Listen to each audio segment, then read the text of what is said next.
Sveiki, brangus draugai, su jumis Valdemaras ir podkastas 5 minutės.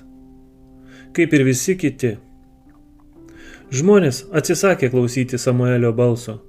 Jie sakė, ne, mums turi būti karalius, kad ir mes galėtume būti kaip ir kitos tautos. Te valdo mūsų karalius, tegu mus veda, te kovoja mūsų kovas.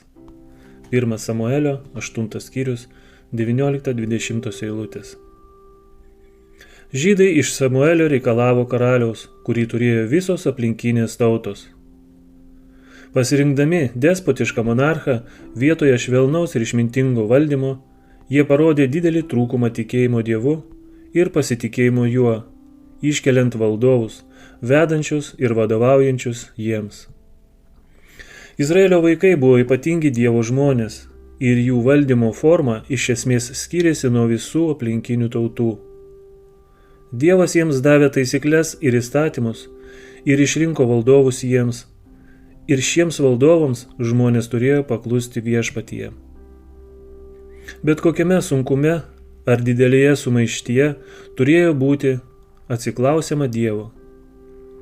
Reikalavimas karaliaus buvo maištingas atsiskyrimas nuo Dievo, jų ypatingo valdovo. Jis žinojo, kad karalius nėra pati geriausia išeitis jo žmonėms.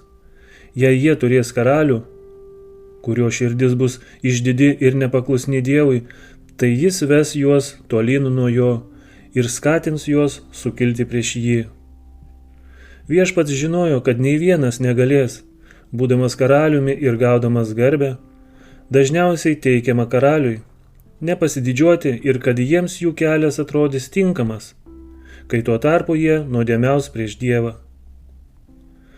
Dievas atskyrė izraelitus nuo kitų žmonių, padarydamas juos savo ypatingą brangenybę. Tačiau jie, paniekindami šią aukštą garbę, su užsidėgymu troško pasekti pagonių pavyzdžių. Tarp Dievo žmonių vis dar egzistuoja nors prisiderinti prie pasaulio ir jo papročių. Atsiskirdami nuo viešpaties, jie pradeda trokšti naudos ir pasaulietiškos garbės. Krikščionys nuolat stengiasi pamėgdžioti tuos, kurie garbina šio pasaulio Dievą. Daugelis mano, kad susivienijus su pasauliečiais ir prisiderinus prie jų papročių būtų galima geriau įtakoti bedievius. Tačiau visi, kurie eina šiuo keliu, galiausiai atsiskiria nuo savo jėgos šaltinio. Tapdami pasaulio draugais, jie pasidaro Dievo priešais. Su jumis buvo Valdemaras ir podkastas 5 minutės.